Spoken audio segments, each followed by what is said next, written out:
네, 믿음을 가진다는 것은 무엇일까요? 신앙생활을 시작한다는 것은 무엇일까요?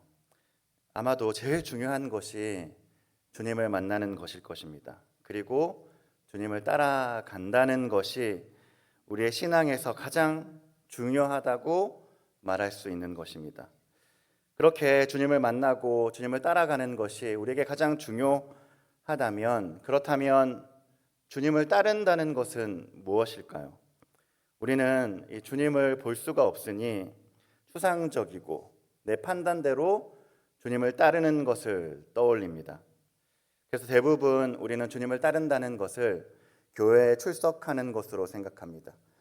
주일뿐만 아니라 수요일이나 금요일에 한 번 더 나오는 사람은 주님을 더 잘 믿고 더 잘 따르는 사람이라고 생각합니다.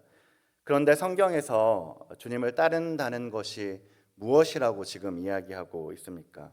이 마가복음 9장 34절 말씀입니다. 무리와 제자들을 불러 이르시되 누구든지 나를 따라오려거든 자기를 부인하고 자기 십자가를 지고 나를 따를 것이니라. 주님이 나를 따라오려거든 이라고 말씀을 하시며 어떻게 따라와야 하는지를 이야기해 주십니다. 나를 따르려거든 자기를 부인하고 자기의 십자가를 따르고 가지고 따르라고 하십니다. 그러니 주님을 따른다는 것은 자신을 부정하는 것입니다. 내가 생명과도 같이 여기는 것들을 십자가에 못 박아 죽이는 것입니다. 주님을 따른다는 것은 단순히 어떤 종교적 행위를 하는 것이 아니라 나라는 존재를 변화시키는 것입니다. 절대로 내려놓지 못하던 나의 자아를 죽이는 것입니다. 그래서 언제나 내 생각이 맞고 내 마음이 중요하고 내 판단을 우선시하는 그 나에게 하나님의 뜻을 이제는 바라보고 하나님의 뜻에 내 자아를 꺾으며 내가 절대로 내려놓지 못하던 나의 자존심을 하나님의 뜻 때문에 죽이면서 살아가는 것입니다.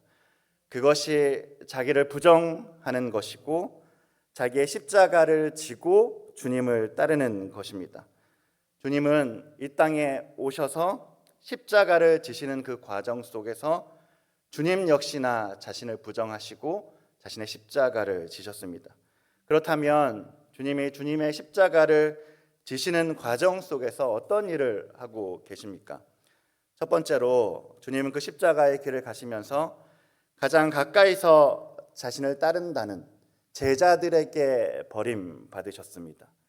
그래서 주님은 그곳에 혼자 계십니다. 십자가로 지러 가는 그 길에 주님 혼자 서 계십니다. 마가복음 14장 43절 말씀입니다. 예수께서 말씀하실 때에 곧 12 중에 하나인 유다가 왔는데 대제사장들과 서기관들과 장로들에게서 파송된 무리가 검과 몽치를 가지고 그와 함께 하였더라. 주님이 가장 처음 잡히는 장면을 묘사해 주고 있습니다.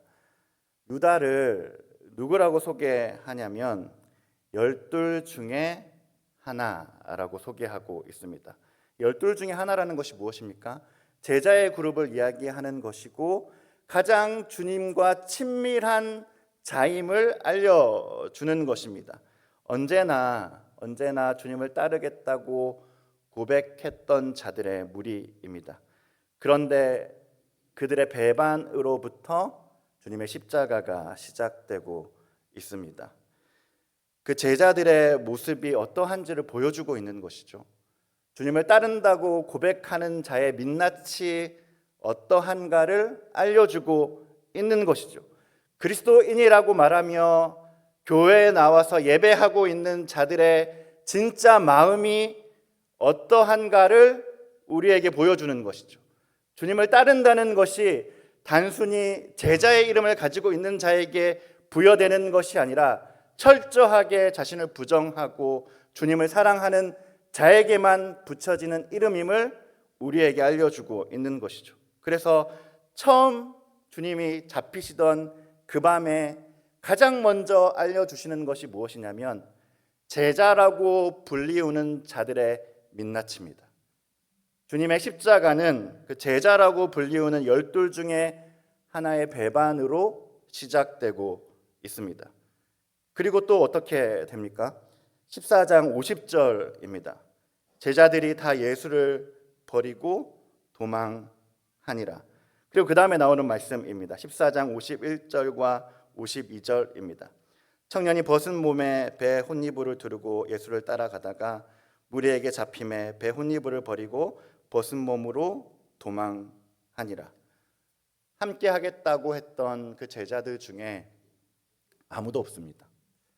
제자라는 이름을 가진 자들 중에 주님 곁에 있는 자가 아무도 없습니다. 언제나 주님과 함께 하겠다고 말했던 그 제자들 중에 주님 곁에 있는 자가 아무도 없습니다. 얼마나 빨리 도망가는지를 보여줍니다.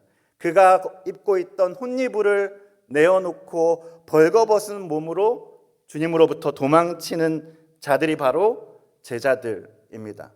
날마다 예배한다고 말하는 그리스도의 이름을 가진 자들의 모습이 어떠한지 보여줍니다. 늘 주님 곁에 있겠다고 말했던 그들이 아무도 남지 않고 벌거벗은 몸으로 쉽게 빨리 변덕스럽게 주님을 떠나고 있습니다. 그것이 어쩌면 우리의 모습인지도 모르겠습니다. 늘 좋은 것을 준다고 말할 때는 주님 곁에 가까이 붙어서 예배하고 찬양하고 기도하나, 그러나 고난이 시작되기 시작하면, 십자가를 지라고 말하면 너무나 빨리, 너무나 쉽게, 너무나 변덕스럽게 나의 혼이불을 내어놓고 주님 곁을 빨리 떠나고 마는 우리의 얼굴이며 우리의 모습입니다. 그리고 주님은 빌라도의 법정에 서기 전까지 어떻게 제자들이 또 주님을 배반하고 도망하며 부인하는지를 알려줍니다. 결정적으로 절대로 변하지 않겠다고 말했던, 끝까지 내가 주님을 사랑하겠다고 말했던, 주님과 함께 죽겠다고 말했던 그 베드로의 모습이 빌라도의 법정에 서기 전에 부각되며 보여주고 있습니다. 베드로는 주님을 3번이나 부인합니다. 거절합니다. 저주합니다. 그 모습이 대제사장이 거짓으로 예수님을 심판하고 신문하는 모습과 오버랩으로 겹쳐지고 있습니다. 그러니 무엇을 마가가 전달하고 있습니까? 거짓말하는 대제사장과 같은 베드로의 모습입니다. 겉으로는 제자의 모습을 가지고 주님을 사랑하겠다고, 같이 죽겠다고 말했던 그 베드로 내면 안에는 거짓말하고 부인하는 모습이 있습니다.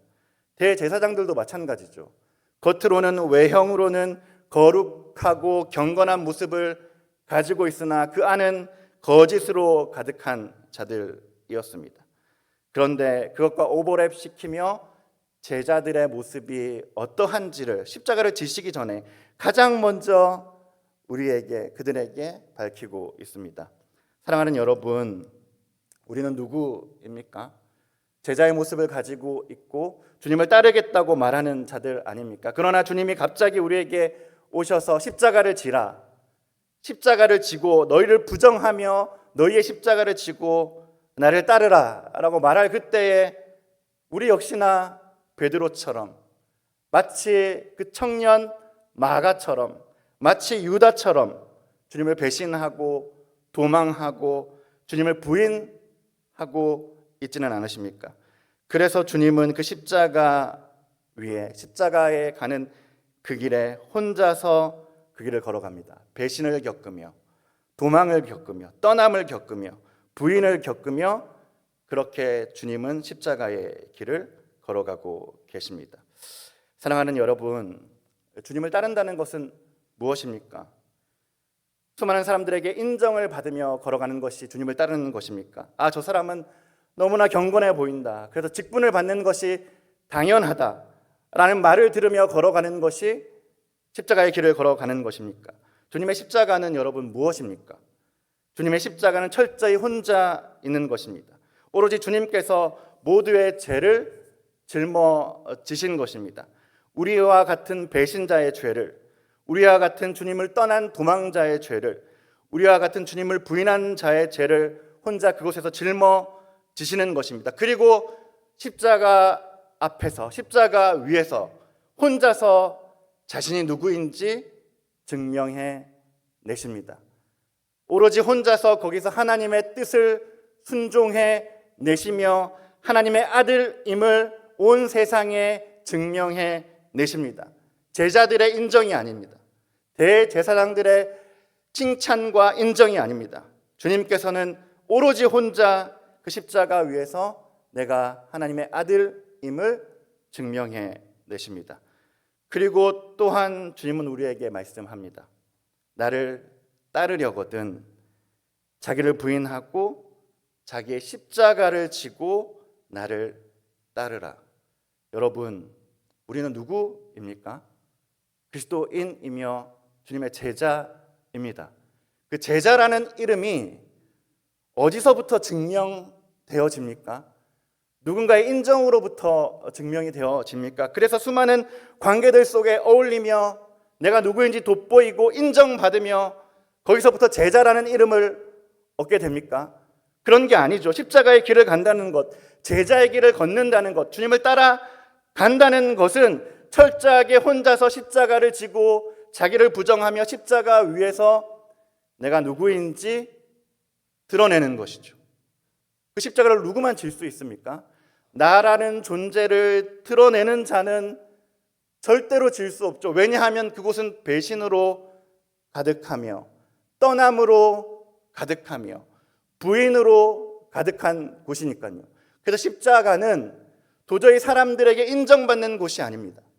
사람들에게 돋보이는 곳이 아닙니다. 철저하게 외롭게 혼자서 그곳에 서서 하나님만이 인정해 주시는 것입니다. 그러니 십자가의 길을 간다는 것, 주님을 따른다는 것은 어쩌면 철저하게 혼자서 누군가의 인정을 바라지 않고 십자가 위에서 내가 누구인지 만나는 것입니다. 그 십자가에서 내가 참된 제자임을 경험하는 것입니다. 그것이 주님이 가신 길이며 우리가 따라가야 하는 길입니다. 그것을 주님께서 자기를 부정하고 자기의 십자가를 내려놓고 우리에게 따르라 하십니다. 절대로 내려놓지 못하는 것이 있죠. 나 자신, 내 자아, 인정, 자존심, 그런 것들을 절대 내려놓지 못하죠. 그 관계 속에서 그것을 나타내야 하죠. 그러나 그 모든 것을 내려놓고 주님이 가셨던 것처럼 가장 가까운 곳에 그 제자들로부터 버림받으며 십자가 위에서 주님이 누구인지 나타내셨던 것처럼 우리 역시나 다른 곳에서 내가 누구인지 드러내고 나타내는 것이 아니라 철저하게 그 십자가 위에서 내가 누구이며 내가 누구를 따르는 자인지 드러내는 우리가 되기를 바랍니다. 두 번째로 십자가를 지러 가는 과정 속에서 주님은 또 어떤 일을 겪고 계십니까? 주님은 억울함 속에서도 침묵하시며 끝까지 묵묵히 말씀하지 않으시며 하나님의 뜻을 바라보십니다. 주님은 이제 빌라도의 법정에 섰습니다. 대제사장은 이미 자신들의 법정에서 예수님을 죽이기 위해서 거짓 증언을 끊임없이 하였습니다. 그리고 예수님의 제목을 신성모독이라고 결정지었습니다. 그리고 이제 자신들에게는 사형을 언도할 권한이 없으니 빌라도의 법정에서 발랄이 나는 제명을 씌워서 고발한 상태에 있습니다. 3절과 4절입니다. 대제사장들이 여러 가지로 고발하는지라 빌라도가 또 물어 이르되 아무 대답도 없느냐 그들이 얼마나 많은 것으로 너를 고발하는가 보라 하되. 빌라도의 법정에서 주님은 수많은 끝도 없는 거짓 고발을 받고 있습니다. 그런데 너무나도 특이하고 특별한 점을 빌라도가 발견했습니다. 수많은 거짓 고발 속에서도 주님께서 아무 말씀하지 않는다는 것입니다. 아무 말도 하지 않는다는 것은 거짓 증언에 대한 긍정적인 표현입니다. 그래서 그 거짓 증언으로부터 모든 죄를 뒤집어 써야 하는 것입니다. 그럼에도 불구하고 주님은 아무 말씀하지 않으시고 그곳에서 묵묵히 서 계십니다. 그 재판장에서 어떻게 묵묵히 서 있을 수 있을까요? 너무나 억울한 그곳에서 어떻게 그럴 수 있습니까? 만약에 우리라면 살인죄에 누명을 쓰고 있다면 어떻게 우리가 그곳에서 가만히 있을 수 있겠습니까? 이대로 침묵하게 되면 사형에 관한 형벌을 받게 된다면 우리는 변호사를 사서라도 요목조목 따져가지고 우리의 억울함을 드러내야 하는 것 아닙니까? 그런 재판장에서 주님은 묵묵히 아무 말씀하지 않으십니다. 그런 주님을 보고 빌라도가 이렇게 말합니다. 5절입니다.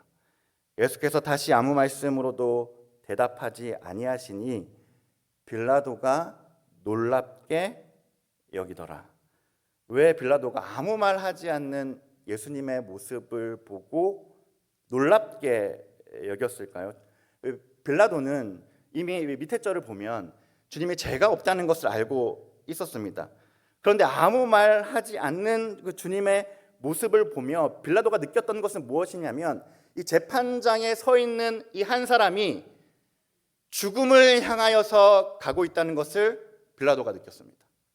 대답하지 않고 있는 그 예수님의 모습을 보면서 묵묵히 이 자가 죽음을 향하여서 걸어가고 있구나를 느꼈습니다. 그러니 다른 사람들은 모두 다 변명했겠죠.